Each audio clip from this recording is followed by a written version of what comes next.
Living relationship offer ಅನ್ನ ರೇಣುಕಾಸ್ವಾಮಿ ಕೊಡ್ತಾನೆ. ಪ್ರತಿ ತಿಂಗಳು 10,000 ಕೊಡ್ತೀನಿ ಅನ್ನುವಂತಹ ಒಂದು ಡಿಮಾಂಡ್ ಅನ್ನು ಕೂಡ ಕೊಡ್ತಾನೆ, ಆಫರ್ ಅನ್ನು ಕೂಡ ಕೊಡ್ತಾನೆ. ನಿನ್ನ medical shop outside photo send ಮಾಡು ಅಂತ ಆಕೆ ಕೇಳುವಂಥದ್ದು. ವಿಳಾಸ ಪತ್ತೆಗಾಗಿ ಪವಿತ್ರ ಹೆಸರಿನಲ್ಲಿ ಈ ಮೆಸೇಜ್ನ ಪವನ್ ಕಳಿಸೋದು. ಪವಿತ್ರ ಅಲ್ಲ, ಬದಲಾಗಿ ಪವನ್ ಈ ಮೆಸೇಜ್ನ ಮುಂದುವರೆದಂತೆ ಕಳಿಸೋದು. ಅಪೋಲೋ ಫಾರ್ಮಸಿ ಫೋಟೋ ಕಳಿಸಿರ್ತಾನೆ ರೇಣುಕಾಸ್ವಾಮಿ. ಆತನ ಚಿತ್ರದುರ್ಗದ ಅಪೋಲೋ ಫಾರ್ಮಸಿ ಏನಿದೆ ಅದರ ಒಂದು ಫೋಟೋವನ್ನ ಕಳಿಸ್ತಾನೆ. ನೋಡು, ಇದೇನೆ ನಾನು ಕೆಲಸ ಮಾಡ್ತಾ ಇರುವಂತಹ ಒಂದು ಜಾಗ ಅಂತ. ಆರಂಭದಲ್ಲಿ ಅದು ಬೇರೆ ಅದನ್ನು ಕಳಿಸಿರ್ತಾನೆ, ಅದನ್ನ ರೀಕನ್ಫರ್ಮ್ ಮಾಡ್ಕೊಳ್ಳಿಕ್ಕೆ ಅವ್ರು ಕೇಳ್ತಾರೆ. ಹಾಗಾದ್ರೆ ಆ ಚಾಟಿಂಗ್ ನಲ್ಲಿ ಏನಿತ್ತು ಅನ್ನುವಂತಹ ವಿವರಣೆಯನ್ನ ನೋಡೋಣ. ಇದೆಲ್ಲವೂ ಕೂಡ ಚಾರ್ಜ್ ಶೀಟ್ ನಲ್ಲಿ ಉಲ್ಲೇಖ ಆಗಿರುವಂತಹ ಪ್ರೂಫ್ಗಳು. ಇದು ಜೂನ್ 6ನೇ ತಾರೀಕು, ನಾವಾಗಲೇ ತೋರಿಸಿದ್ದು 5ನೇ ತಾರೀಕು. ಇದು ನೆಕ್ಸ್ಟ್ ಡೇ 6ನೇ ತಾರೀಕಿನ ಒಂದು ಚಾಟಿಂಗ್. ಪವನ್ ಕಡೆಯಿಂದ, ಅಂದ್ರೆ ಪವಿತ್ರ ನಂಬರ್ ಅಂತ ಹೇಳಿ ರೇಣುಕಾ ಕಳಿಸಿರುವಂತಹ ನಂಬರ್ನಲ್ಲಿ ಪವನ್ ನಿಂದ ಚಾಟಿಂಗ್ ನಡೆಯುತ್ತೆ. ಹೇ, ನಿನ್ನ ಮೆಡಿಕಲ್ ಶಾಪ್ನ ಔಟ್ಸೈಡ್ ಫೋಟೋ ಕಳಿಸು ಅಂತ. ಔಟ್ಸೈಡ್ ಫೋಟೋ ಕಳಿಸು ಅಂದ್ರೆ ಆತನಿಗೆ ಕನ್ಫರ್ಮೇಶನ್ ಬೇಕು, ಇವನೆಲ್ಲಿ ಕೆಲಸ ಮಾಡ್ತಿದ್ದಾನೆ ಏನು ಅಂತ, ಅದನ್ನ ಜಾಡನ್ನ ಹುಡುಕೋ ಸಲುವಾಗಿ. ಆ ಕಾರಣಕ್ಕೆ ಇದನ್ನ ಎಲ್ಲ ಮಾಡುವಂತಹ ಕೆಲಸ ಆಗುತ್ತೆ. ರೇಣುಕಾಸ್ವಾಮಿ ಯಾಕೆ ಅಂತ ಕೇಳ್ತಾನೆ, ಯಾವ ಫೋಟೋ ಸೆಂಡ್ ಮಾಡಬೇಕು ಅಂತ ಹೇಳು ಅಂತ ಕೂಡ ಕೇಳ್ತಾನೆ. ಅಲ್ಲಿ ಆಲ್ರೆಡಿ ಪವನ್ ಮೆನ್ಷನ್ ಮಾಡಿರ್ತಾನೆ ನಿನ್ನ ಮೆಡಿಕಲ್ ಶಾಪ್ನ ಔಟ್ಸೈಡ್ ನಂಬರ್ ಕಳಿಸು ಅಂತ. ಬಟ್ ಅವನು ಯಾವ್ದನ್ನ ಕಳಿಸ್ಬೇಕು ಹೇಳು ಅಂತ ಮತ್ತೆ ಮತ್ತೆ ಅಲ್ಲೊಂದಷ್ಟು ಕ್ಯಾಣ ಮಾಡೋದಕ್ಕೆ ಶುರು ಮಾಡ್ತಾನೆ. ಇದಕ್ಕೆ ಪವನ್ ಸುಮ್ಮನೆ ನೀನು ಸುಳ್ಳು ಹೇಳ್ತೀಯಾ ಅಂತ ಡೌಟು. ಅದನ್ನ ರೀಕನ್ಫರ್ಮ್ ಮಾಡ್ಕೊಳ್ಳೋಕ್ಕೋಸ್ಕರ ನನಗೆ ನಿನ್ನ ಮೆಡಿಕಲ್ ಶಾಪ್ನ ಔಟ್ಸೈಡ್ ನಂಬರ್ ಇದು ಫೋಟೋನ ಕಳಿಸು ಅಂತ. ಓಕೆ, ರೇಣುಕಾಸ್ವಾಮಿಯಿಂದ ಮತ್ತೆ ರೆಸ್ಪಾನ್ಸ್ ಬರುತ್ತೆ. ಮದರ್ ಪ್ರಾಮಿಸ್, ನಾನು ಡ್ಯೂಟಿಯಲ್ಲಿ ಇದ್ದೀನಿ ಕಣೆ ಅಂತ ಹೇಳೋ ಮೂಲಕವಾಗಿ ಆಕೆಯನ್ನ ನಾನು ಇಲ್ಲೇ ಕೆಲಸ ಮಾಡೋದು, ಇಲ್ಲೇ ಡ್ಯೂಟಿಯಲ್ಲಿ ಇದ್ದೀನಿ ಅಂತ ಕನ್ವಿನ್ಸ್ ಮಾಡೋದಕ್ಕೆ ಟ್ರೈ ಮಾಡ್ತಾನೆ. ಅಗೇನ್ ಪವನ್ ನಿಜ ಅನ್ನಿಸ್ತಾ ಇಲ್ಲ ಕಣೋ ಅಂತ ರೆಸ್ಪಾನ್ಸ್ ಬರುತ್ತೆ. ಇದು ಪವನ್ ಮೆಸೇಜ್ ಮಾಡ್ತಿರೋದು, ಪವನ್ ನಂಬರಿಂದಲೇ ಮೆಸೇಜ್ ಮಾಡ್ತಿರೋದು. ಆದರೆ ರೇಣುಕಾಸ್ವಾಮಿ ಭಾವಿಸಿರೋದು ಇದು ಪವಿತ್ರ ರಿಪ್ಲೈ ಮಾಡ್ತಿರೋದು ಅಂತ.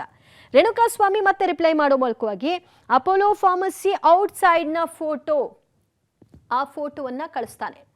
ಪವನ್ ಓಕೆ, ನಿಜ ಅನ್ನಿಸ್ತು, ಈಗ ನನಗೆ ಕನ್ಫರ್ಮ್ ಆಯಿತು ನೀನು ಅಲ್ಲಿ ಕೆಲಸ ಮಾಡ್ತಾ ಇದೆಯಾ ಅಂತ. ಸುಮ್ಮನೆ ನೀನು ಯಾರ್ದೋ ಹೆಸರಲ್ಲಿ ಇನ್ನೇನೋ ಚಾಟ್ ಮಾಡ್ತಾ ಕಾಲಹರಣ ಮಾಡ್ತಿದ್ಯೇನೋ ಅಂತ ನಾನು ಅಂದ್ಕೊಂಡು ಇದು ಕ್ಲಾರಿಫಿಕೇಶನ್ ಪಡ್ಕೊಂಡಿದ್ದೀನಿ ಅನ್ನೋ ರೀತಿಯಲ್ಲಿ ಆ ರೀತಿಯಾದಂಥ ಒಂದು ಸಂಭಾಷಣೆ. ಇದು 6ನೇ ತಾರೀಕು, ಜೂನ್ 6ನೇ ತಾರೀಕು ಆಗಿರ್ತಕ್ಕಂಥ ಸಂಭಾಷಣೆ. ಸೊ ರೇಣುಕಾಸ್ವಾಮಿ ಇದು ಬೇಕಾ ನಿನಗೆ ಅಂತ ಕೂಡ ಒಂದು ಕ್ವೆಶ್ಚನನ್ನು ಮಾಡ್ತಾನೆ. ಸೊ ಅದು ಏನು ಎತ್ತ ಗೊತ್ತಿಲ್ಲ. ಪವನ್ ಬೇಕು ಅಂತ ರಿಪ್ಲೈ ಮಾಡ್ತಾನೆ. ಇದು ಕೂಡ 6ನೇ ತಾರೀಕಿನ ಚಾಟಿಂಗ್ನಲ್ಲೇ ಆಗಿರೋದು. ರೇಣುಕಾಸ್ವಾಮಿ ನ್ಯೂ ಓಂಕಾರ್ ಫ್ಯಾಕ್ಟ್ರಿ ಹತ್ರ ಇದ್ದೀನಿ ಅನ್ನುವಂತಹ ಒಂದು ಮೆಸೇಜನ್ನು ಕೂಡ ಕಳಿಸ್ತಾನೆ. ಅಂದರೆ ಆ ಡೀಟೇಲ್ಸ್ ಬೇಕು ಅವ್ರಿಗೆ, ಇವನಿರೋದು, ಲೊಕೇಶನ್ ಏನು, ಲ್ಯಾಂಡ್ಮಾರ್ಕ್ ಏನು ಇತ್ಯಾದಿ ತಿಳ್ಕೊಳ್ಳೋಕ್ಕೆ. ಓಕೆ, ಆ ಒಂದು ಡೀಟೇಲ್ಸ್ ಸಿಗ್ತಿದ್ದ ಹಾಗೆ ಪವನ್ ಓಕೆ ಅಂತ ಕಳಿಸ್ತಾನೆ. ಈ ಕಡೆ ಶುರು ಆಯಿತು ನೋಡಿ ರೇಣುಕಾಸ್ವಾಮಿಯಿಂದ ಒಂದು ಅಶ್ಲೀಲ ಫೋಟೋ ಕಳಿಸುವಂತಹ ವ್ಯವಹಾರ. ಇದು ಆಗಿದ್ದು ಜೂನ್ 6ನೇ ತಾರೀಕು. ಪವನ್ ಅದಕ್ಕೂ ಕೂಡ ಓಕೆ ಬಾಯ್ ಅಂತ ಹೇಳಿ ಸುಮ್ಮನಾಗುವಂತಹ ಪ್ರಯತ್ನವನ್ನು ನಡೆಸ್ತಾನೆ. ಆತನ ಅಶ್ಲೀಲ ಫೋಟೋ ಬರ್ತಿದ್ದ ಹಾಗೆ ಇದನ್ನ ಇಲ್ಲಿಗೆ ನಿಲ್ಲಿಸೋಣ ಅಂತಾನೋ ಏನೋ ಗೊತ್ತಿಲ್ಲ, ಓಕೆ ಬಾಯ್ ಅಂತ.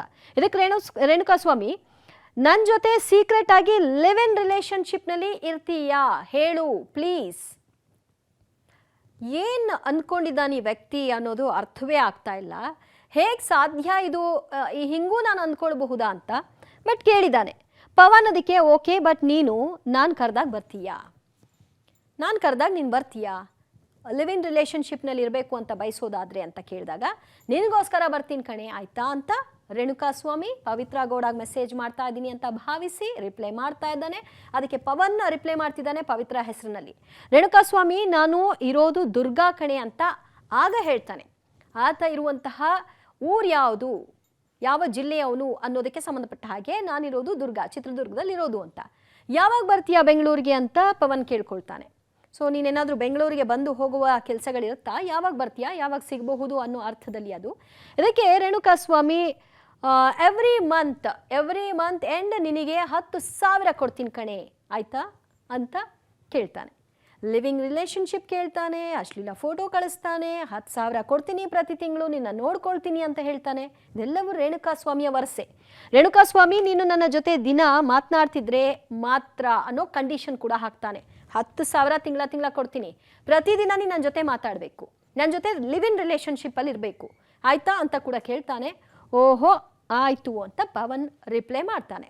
ಅಂದ್ರೆ ಅವನಿಗೆ ಬೇಕಿತ್ತು ಇವರ ಪೂರ್ತಿ ಡೀಟೇಲ್ಸ್. ಈ ಎಲ್ಲ ಮಾಹಿತಿಗಳನ್ನ ಸಂಗ್ರಹಿಸೋ ಸಲುವಾಗಿಯೇ ಆತ ಆಡ್ತಾ ಇದ್ದಂತಹ ಪ್ರತಿ ಮಾತಿಗೂ ಕೂಡ ಆತ ರೆಸ್ಪಾನ್ಸ್ ಕೊಡ್ತಾ ಹೋಗ್ತಾನೆ.